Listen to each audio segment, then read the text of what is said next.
위한 약속의 말씀은 구약성경 가운데 이사야서 11장 1절에서 5절까지 말씀입니다. 구약성경 981면에 있는 이사야서 11장 1절에서 5절까지 말씀 우리 한 목소리로 합독합니다. 이새의 줄기에서 한 싹이 나며 그 뿌리에서 한 가지가 나서 결실할 것이요 그에게 여호와의 영 곧 지혜와 총명의 영이요 오락과 재능의 영이요 지식과 여호와를 경외하는 영이 강림하시리니 그가 여호와를 경외함으로 즐거움을 삼을 것이며 그의 눈에 보이는 대로 심판하지 아니하며 그의 귀에 들리는 대로 판단하지 아니하며 공의로 가난한 자를 심판하며 정직으로 세상에 겸손한 자를 판단할 것이며 그의 입의 막대기로 세상을 치며 그의 입술의 기운으로 악인을 죽일 것이며 공의로 그의 허리띠를 삼으며 성실로 그의 몸에 띠를 삼으리라. 아멘. 오늘 읽은 본문의 말씀을 가지고 공의로 성실로라는 제목으로 말씀을 나누고자 합니다. 우리 하나님은 피곤한 자에게는 능력을 주시고 무능한 자에게는 힘을 주시며 성실한 자에게는 복을 주신다고 약속하고 계십니다. 힘과 능력을 주시며 복을 주신 하나님으로 인하여 참된 위로와 평강을 누리는 복된 심령이 될 수 있기를 예수님의 거룩하신 이름으로 축복합니다. 아멘. 본문에 공의로 또 성실로라는 사실이 언급되고 있죠. 공의의 허리띠, 성실로 몸의 띠를 삼을 것이다 라고 말씀하는데 이는 메시아의 속성, 메시아의 성품을 나타내고 있는 것이죠. 이새의 줄기에서 한 싹이 나며 그 뿌리에서 가지가 나온다라고 했는데 이는 이새의 가문에서 메시아가 출생할 것을 말씀하고 있죠. 이새는 다윗의 아버지잖아요. 다윗의 가문에서 메시아가 탄생할 것을 말씀하고 있는 것입니다. 그의 이새의 혈통에서 예수님이 태어나실 것으로 왕의 가문을 자랑하도록 또 기억되기 위해서는 그만큼의 행적이 또한 중요하다는 것입니다. 북이스라엘과 남유다는 이제 솔로몬의 아들 르호보암 때에 나타난 현상이죠. 르호보암의 아들 아비암 또 그의 아들 아사, 그러니까 아사의 유다의 3대 왕이죠. 그때와 눈물로 자신의 목숨이 수완이 15년 연장된 히스기야라고 하는 사람은 비교적 선정을 베풀었던 왕입니다. 그러나 아사를 낳은 아비암과 또 히스기야가 낳은 므낫세는 악한 왕이었다라고 성경은 기록하고 있죠.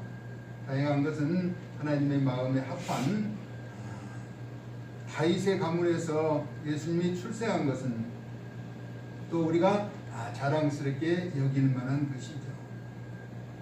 우리가 잘 아는 것처럼 다윗의 아버지 이새는 오벳의 아들이죠. 오벳이라고 하는 사람은 보아스라고 하는 사람. 보아스는 이제 누시라고 하는 여인과 함께 가정을 이루어서 오벳을 낳게 되고 그 위에 살몬과 기생을 하고 일컬어진 라합을 통해서 보아스가 출생하게 되어서 메시아의 가문이 형성되는 것을 바라보게 됩니다. 다시 말하면 다윗의 고조모, 그렇죠?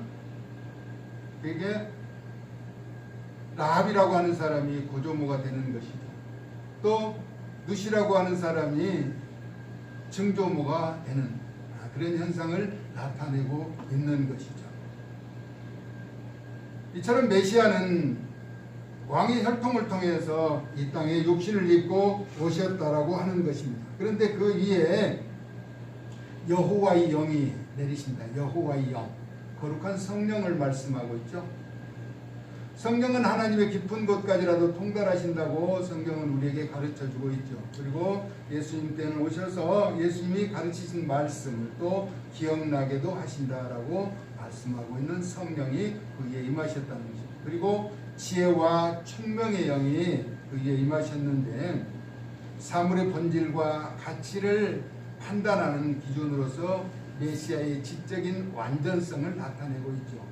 또 모략과 재능의 영이라고 하는 것은 올바른 판단과 그 행할 능력을 말하는 것입니다. 그러니까 메시아가 통치하고 다스릴 수 있는 권능을 부여받으셨다라고 하는 사실인 것이죠. 그리고 지식과 여호와를 경외하는 영이라고 하는 것은 여호와를 아는 지식과 또 경건히 그 조화를 이루면서 하나님의 뜻을 발견하여 완성해가는 순수한 열정, 다시 말하는 메시아의 완전성을 나타내고 있는 것입니다. 그러므로 열방이 그에게로 돌아오는데 전에는 고통과 아픔과 핍박을 주던 그들이 방해하던 세력들이 조용하고 또 그를 따르게 될 것이라고 하는 것입니다. 그래서 메시아의 통치 방법은 오직 여호와를 경외함으로 인한 모든 사역의 즐거움으로 시작되게 된다는 것입니다. 그래서 오늘 본문에 나타난 대로 눈에 보이는 대로 심판하지 않으시겠다라고 말씀하고 있습니다. 누가복음 8장 17절에서는 숨은 것이 장차 드러나지 않을 것이 없고 감추인 것이 장차 나타나지 않을 것이 없다라고 말씀하고 있습니다. 하지만 주님의 거룩하신 눈에 보이는 대로 심판하신다면 아마 이 세상에 살아남을 자는 아무도 없을 것이라는 것이죠. 그래서 우리 주님은 오래 참고 기다리신 것입니다. 그래서 히브리서 10장 36절에는 우리에게 인내가 필요하면 하나님의 뜻을 행한 후에 약속하신 것을 받게 하려 하십니다 라고 말씀합니다. 그러면서 잠시 잠깐 후면 오실 리가 오시리니 지체하지 아니하시리라. 그래서 우리가 그토록 기다리신 주님은 그렇게 오래도록 우리를 기다리게 하지 않으실 거라고 말씀하고 있는 것이죠. 두 번째는 귀에 들리는 대로 판단하지 않으신다라고 말씀하고 있습니다. 민수기서 14장 28절에 내 귀에 들린 대로 행하리라. 그래서 이스라엘 백성들이 광야에서 원망하고 불평했다가 출애굽 1세대는 갈렙과 여호수아를 제외한 나머지는 다 노중에서 생을 마감하게 되었죠. 내 귀에 들린 대로 행하리라. 그런데 메시아를 통해서 귀에 들린 대로 판단하지 않으시겠다. 다시 말하면 우리 주님은 모든 것을 듣고 보고 알고 계신다는 것입니다. 그러면서도 참고 계시는 것이죠. 그러므로 우리는 늘 창조적이며 긍정적이며 적극적인 생각과 또 말과 행동을 통해서 순종의 삶을 살아가야 한다는 것입니다. 모든 것을 보고 알고 계시는 분, 그분이 우리를 칭찬하고 사랑하실 수 있도록 우리의 삶에 깊이 개입하실 수 있도록 그런 아름다운 신앙의 고백, 성숙한 모습으로 살아가야 한다는 것입니다. 세 번째는 하나님의 공의로 가난한 자를 심판하시겠다라고 말씀합니다. 이는 가난한 자를 홀대하지 않으시겠다는 천명과 함께 당시 남유다를 비롯한 모든 나라들이 사악한 통치 방법을 사용하였죠. 그러나 우리 주님은 달리 구별된 성격을 가지고 계심을 오늘 본문에서 나타내고 있습니다. 하나님의 공의라고 하는 하나님의 속성을 가지고 판단하시겠다는 것입니다. 네 번째는 정직으로 세상의 겸손한 자를 판단하시겠다라고 말씀하고 있는 것이죠. 이는 교만하여 자신을 높이기 위해서 싸우는 세상의 사람들과는 같은 방법을 사용하지 않으시겠다라고 말씀하는 것이죠. 자신을 스스로 낮추어서 평화를 이루시겠다는 의지의 표현인 것이죠. 겸손이라고 하는 것은 그러면 어떤 것일까? 세상의 관점에 비추어서 보면은 미국 NBA 농구 선수 마이클 조단이라고 하는 사람은 살아있는 전설로 알려져 있죠. 그런데 그는 늘 경기장에 다른 신인 선수들보다 조금 더 빨리 나온다. 그래서 기자가 질문을 했대요.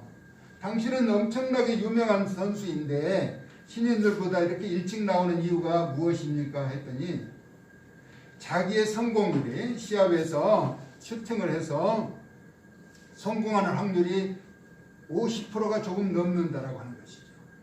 대단한 것이에요. 사실은. 왜냐하면 농구 경기는 민첩하기도 하지만은 여러 방어하는 선수들이 적극적으로 대처하기 때문에 골을 잡아서도 슈팅을 하는데 만만치 않다는 것입니다. 그럼에도 불구하고 그 어려운 상황에서 10개를 던지면 5개 이상이 들어간다라고 하는 것은 대단한 실력이라는 것입니다.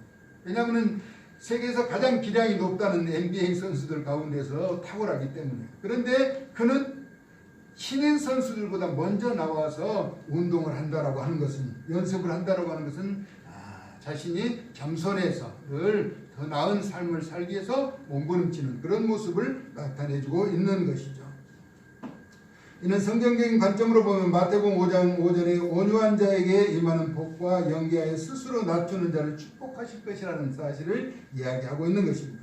그리고 오늘 본문에서 다섯 번째로 입의 기운으로 세상을 치고 입술의 기운으로 죽일 것이다 라고 말씀하고 있죠. 요한복음 1장 1절에 태초에 말씀으로 만물을 창조하신 권능으로 악인을 징벌하실 것을 보여주고 있는 것입니다.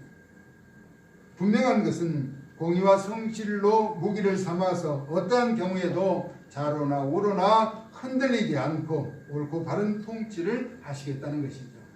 근동지방에서는 이제 옷을 입는 것이 이렇게 통으로 돼 있어서 움직일 때는 거추장스럽거든요. 그래서 늘 움직일 때는 허리띠를 매는 거예요.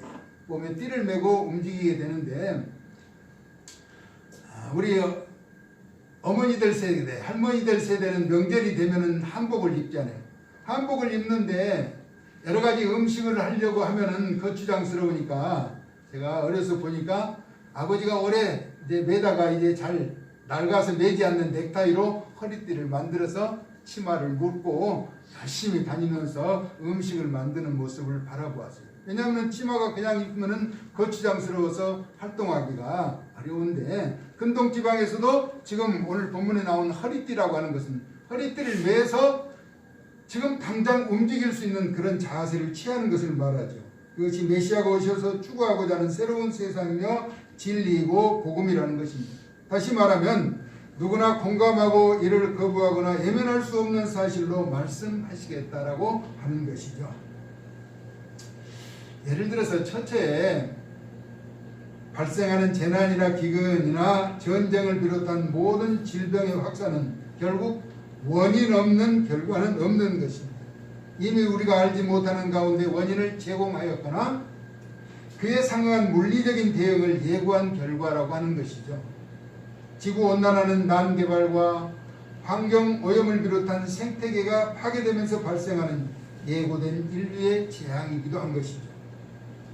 우리에게는 보이지 않는 영혼도 이미 세상이 가져다주는 세속적인 쾌락과 향락으로 안일하게 다가오는 편리주의와 타락의 물결에 서서히 침몰해가고 있는지도 모르겠습니다. 일어나고 역사를 보면 모든 재난은 하나님의 진노하심 가운데 나타나더라는 것입니다. 믿음의 길에도 율법주의, 율법을 지키는 바리새인들은 자신들이 지키는 율법에 반하여서 행동하는 것을 용납하지 못하죠. 또 형식주의, 어떤 형식에 치우쳐서 그 형식에 벗어나면은 그것을 용납하지 못하고 때로는 관계중심, 자기들과의 관계가 형성된 외에는 잘 받아들이지 않는 것, 때로는 성경주의라고도 말합니다. 성경을 자의적으로 해석해서 자신들이 필요한 부분만을 나타내면서 신천지를 비롯한 이단들이 그런 현상을 보이기도 하죠. 또 심리주의, 사람의 마음 상태를 움직이고, 또 실천주의, 자신들이 추구하는 방향과 맞지 않으면 용납하지 않는 그런 모습들, 때로는 신비주의라고 하는 것이죠. 자신들이 체험한 영적인 그런 감각을 가지고 그것만을 강조하면서 내가 경험하지 못한 것, 내가 알고 있는 것을 다른 사람들이 알지 못하면 그 사람들에 대한 편협한 생각을 갖고 있는 이런 상태를 말하죠. 그래서 서로 중요한 측면만을 강조하여 한쪽으로 쏠리는 편중의 현상을 초래하게 되는 것입니다. 다시 말하면 각각의 주의는 영적인 문제를 자극한다는 것이죠. 자신들이 주장하는 각각의 주의가 자기의 의를 드러나는 계기가 될 뿐이라는 것입니다. 그러므로 오직 예수님이 지신 십자가 외에 그 어떤 수단으로도 구원을 이룰 수가 없다는 사실을 우리는 기억하면서 믿음에 굳게 서는 하나님의 사람들 될 수 있기를 예수님의 이름으로 축복합니다. 네. 그러므로 우리는 보고 듣고 아는 것보다 예수 그리스도를 통한 복음의 진실인 그 사실을 믿는 것이 더욱 중요하다는 것이죠. 우리도 메시아를 통해서 나타내신 하나님의 공의와 성실을 무기로 삼아서 후회 없는 인생을 살아가자는 것입니다.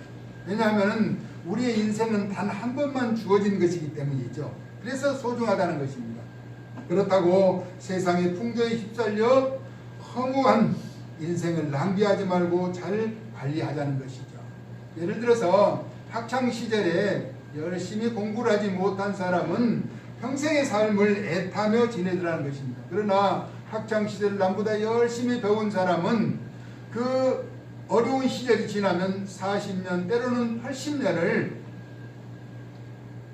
평안하게 사는 그런 삶을 바라본다는 것입니다. 우리 제도권에서 획일되게 주장하는 내용이기도 하겠지만은 요셉이라고 하는 사람은 갖은 고통과 어려움을 겪으면서도 믿음을 지켜서 30세에 애굽의 총리가 되어서 80번자를 누리고 110세의 세상을 떠나기까지 그는 하나님의 각별하신 보호하심 가운데 살아갔던 것을 바라보자는 것입니다. 우리의 자세는 예수님을 본받아서 믿음으로 공의로 성실로 사는 것이며 그 결과는 영원한 생명을 보장받는 것이라는 것입니다. 그래서 사도행전 16장 31절에 주 예수를 믿으라.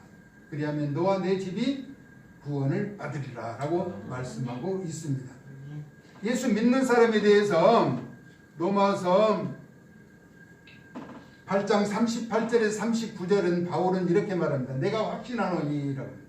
바울이 확신하면서 믿는 자에 대해서 소망을 주는 이야기가 있죠.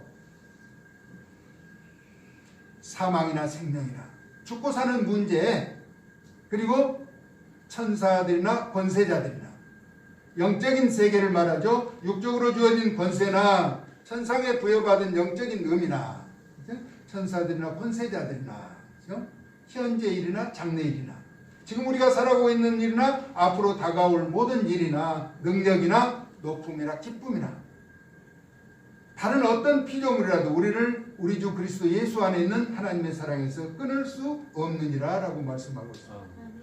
우리가 예수님을 구주로 확실하게 믿고 의지하며 살아간 자는 어떠한 경우라도 그 사랑을 끊을 수가 없다라고 하는 것입니다. 그래서 예수님을 믿는 것이 그렇게 소중하고 귀한 것이죠.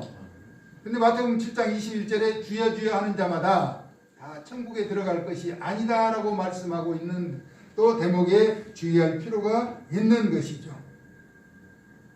어떤 사람 하늘에 계신 내 아버지의 뜻대로 하는 자라야 천국에 들어간다라고 예수님이 말씀하시죠. 예수님의 뜻은 무엇인가? 하나님의 뜻은 요한복음 6장 40절에 하나님의 아들이신 예수 그리스도를 믿는 것이라고 한 것입니다. 그에게는 영생이 주어진다는 것이죠. 그래서 요한복음 17장 3절에 영생은 참 하나님과 그가 보내신 자 예수 그리스도를 아는 것이라고 말씀하고 있는 것입니다. 할렐루야. 네. 우리는 오실 메시아를 기다리면서 지금 강림주의를 보내면서 이사야 선지자를 통해서 이 땅에 오실 예수님의 지금 성품과 그 나타날 행적에 대해서 돌아보고 있는 것이죠. 그러나 이미 우리는 오신 예수님을 구주로 믿고 믿음의 길을 걸어가는데 예수님을 믿는 것이 이렇게 복되고 귀한 것이라는 것입니다. 영원한 생명을 얻는 것. 그러나 주님 앞에 허물이 있는 것은 늘 회개하고 뉘우쳐야 한다는 것입니다. 변화된 삶을 살아가야 한다는 것이죠. 예수님을 믿고 주님 앞에 설 날을 부끄러움이 없도록 하나님의 공의와 성실에 합당한 믿음의 성숙한 모습으로 사는 저와 여러분 생애가 될 수 있기를 사랑 많으신 예수님의 거룩하신 이름으로 축복합니다. 아멘. 고마우신 아버지 하나님 은혜와 사랑 무한히 감사를 드립니다. 영광 거두시고 이 땅에 우리를 택하여 믿음의 귀한 길을 걷게 하여 싸우니 세상에 어떤 것이 우리를 미혹하며 유혹할지라도 흔들리지 않고 옳고 바른 삶을 살아서 주의 영광의 자녀들로 끝까지 승리할 수 있도록 은총을 베풀어 주시옵소서. 아멘. 예수 그리스도의 거룩하신 이름으로 축복하며 기도 올리옵나이다. 아멘.